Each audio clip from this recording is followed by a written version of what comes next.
Hi friends, once again welcome back to T blogs meet എന്ന് പറയുന്നത്. നിങ്ങൾ തമിഴിനെ കണ്ടതുപോലെ തന്നെ ഇന്ത്യൻ 2 എന്ന് പറയുന്ന ചിത്രത്തിൻ്റെ ഒരു വിവരണവുമായിട്ട് ബന്ധപ്പെട്ടാണ് ഞാൻ വന്നിരിക്കുന്നത്. എന്നെ സംബന്ധിച്ചിടത്തോളം ഒരു ആവറേജ് എന്ന് പറഞ്ഞാൽ കുറഞ്ഞു പോകും.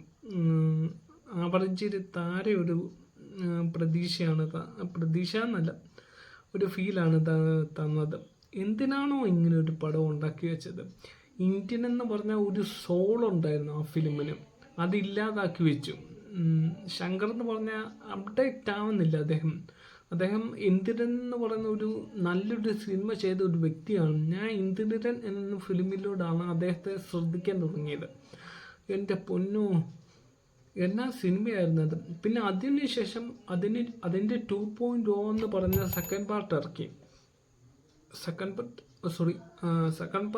എന്ന് പറഞ്ഞാൽ ഈ എന്തിരൻ എന്ന് പറയുന്ന ഫിലിമും 2.0 എന്ന് പറയുന്ന ഫിലിമും തമ്മിലുള്ള ഡിഫറൻസ് എന്തെന്ന് പറഞ്ഞാലും, എന്തിരൻ കഥയ്ക്ക് വേണ്ടി VFX ചെയ്തെങ്കിൽ ഇത് VFXന് വേണ്ടി കഥ ഉണ്ടാക്കി, അതായത് 2.0.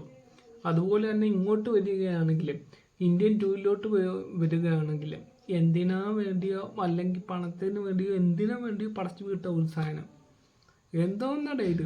ഇനി ഇതും പോരാഞ്ഞ് ഇന്ത്യൻ 3യും കൂടെ വരുന്നു. പിന്നെ പേഴ്സണലായിട്ടൊരു ഒപ്പീനിയൻ, അത് എൻ്റെ ഭാഗത്ത് പറയുന്നതാണ്. ശങ്കർ എന്ന ഡയറക്ടറിനെ കുറിച്ച് കുറ്റം പറയാനും മാത്രം വലിയ ആളൊന്നുമല്ല ഞാൻ, അതെനിക്ക് വ്യക്തമായിട്ട് അറിയും. പക്ഷെ ഒരു പ്രേക്ഷകൻ എന്ന നിലയിൽ ഞാൻ പറഞ്ഞതാണ്. പിന്നെ കാണാതിരിക്കുക, അത് നിങ്ങളുടെ ഇഷ്ടം, വ്യക്തിപരമായിട്ടുള്ള കാര്യങ്ങൾ. അപ്പോൾ okay, it's me Tinu Varghese from T blogs. അങ്ങനെ പടക്ക കട ഗുദാ കഹ്വ